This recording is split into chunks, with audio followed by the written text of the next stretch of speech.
Hey, what's going on, everybody? We are live here with Financial Fitness Friday. Thank you for tuning in.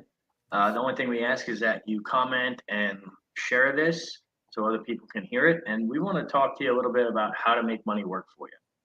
All right.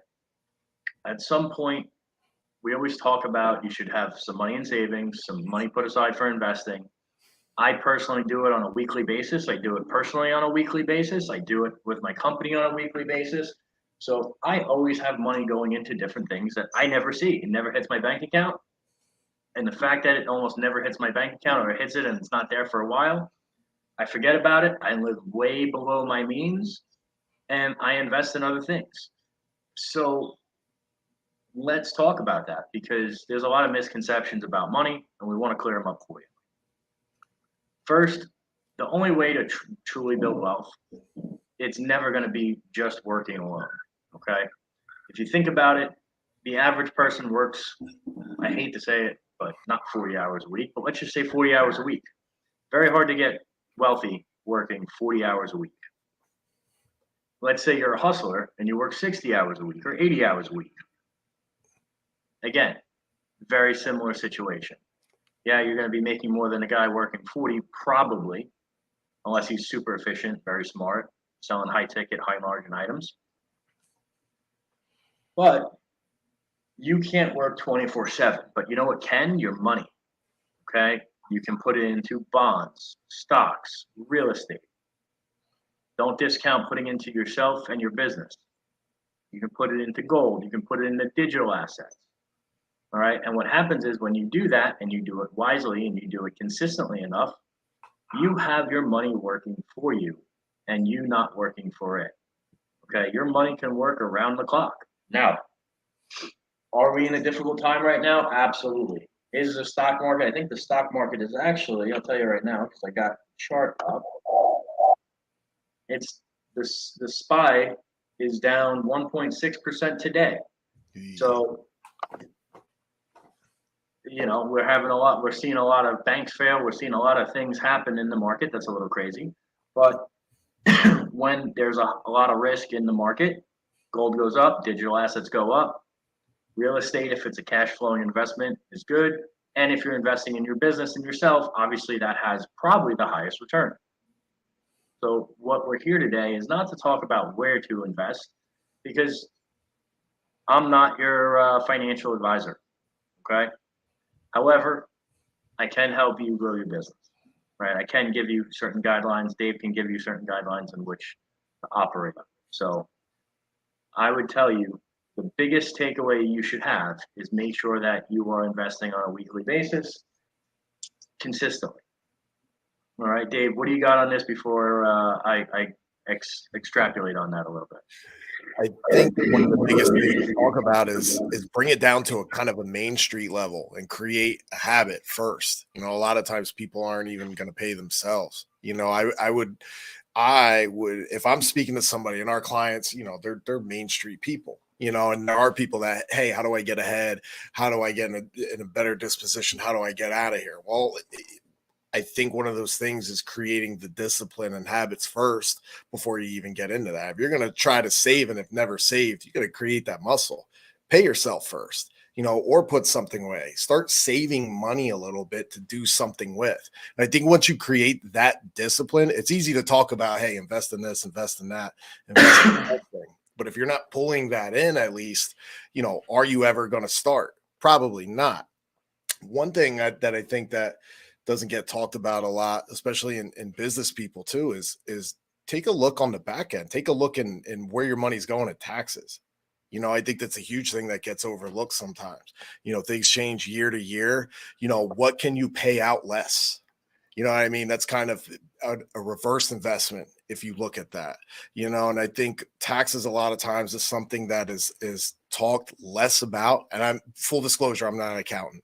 Right. But everybody else in here, they'll tell you one of the things I always talk about, hey, what's a tax benefit or what's a pro or con in this from a tax perspective, right? Does this have to go out? Can we keep it back in? Like, how do we look at that? Who do we call?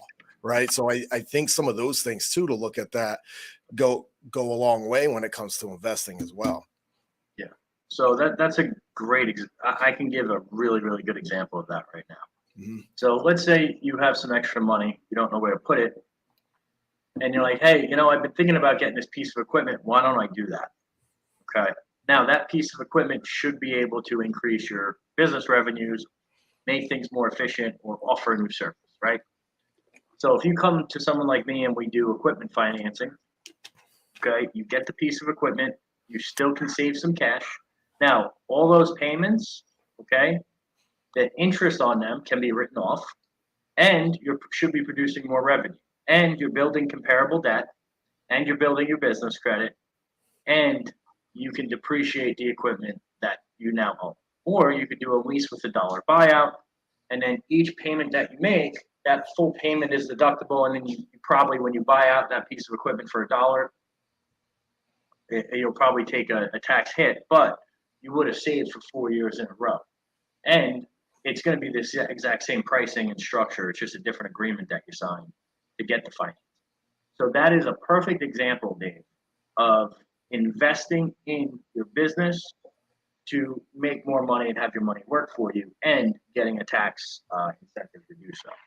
So things like that. And by the way, guys, education, and again, I'm not an accountant, but I do know that when you invest in yourself and your education, let's say you join a mastermind or get some type of business education or consulting, that is also a write-off too.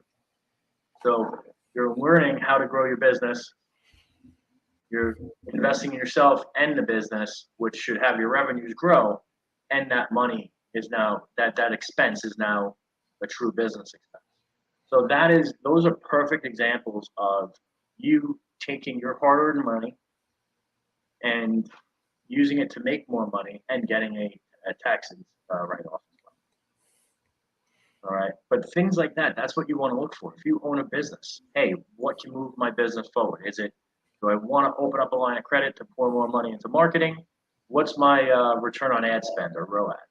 So if you know that you have a business, and that business, for every dollar you spend on marketing, you bring 2 back, well, why wouldn't you be spending to the max, right? Why wouldn't you want to max that out and essentially break your business to rebuild the business, figure out where in that process it was broken, fix it, and keep doing it, right? Because that's going to obviously bring in more revenue, and it's a great return on your investment. So the name of the game is to be creative, to always analyze and figure out what's going to have the best return.